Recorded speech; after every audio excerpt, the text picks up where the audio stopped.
انت ايه يا جدع انت ما عندكش دم يا عم انت؟ يعني انت كسرت بقلب ابنك ومشيته من غير ما ياكل لقمه ولا سايب لقمه في البيت، وكمان عليك فلوس ايجار. انت شغال بكام يابا؟ ولا انت يومتك ايه؟ اكيد 200 300 جنيه. ما تشوف يا عم الفلوس اللي عليك وخلي بالك من عيالك وسيبك من القرف اللي انت بتعمله ده. زي ما قال لك كده، واكيد طبعا انت عارف ان اللعب على فلوس حرام. انا بقول لك ايه، العب براحتك بس ما تلعبش على فلوس. انتبه لبيتك. يعني انت بتتعب في اليوم، بتشتغل 12 13 ساعه، وفي الاخر بتاخد 200 300 جنيه، وفي الاخر بتضيعها في الاونطه.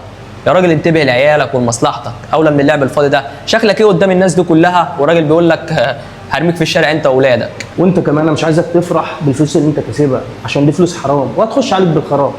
بص يا ابني، انت هو نصيحه لوجه الله، بطلوا القرف اللي انت بتعملوه ده، عشان اقسم بالله اخرتها يا تحبس نفسك يا هتترمي في الشارع. فعلا عندكوا حق. وانت يا عم خد فلوسك ايه، ما اقعدش العب جمهور معاك تاني. الله ينور عليك. انتوا كده ولاد حلال.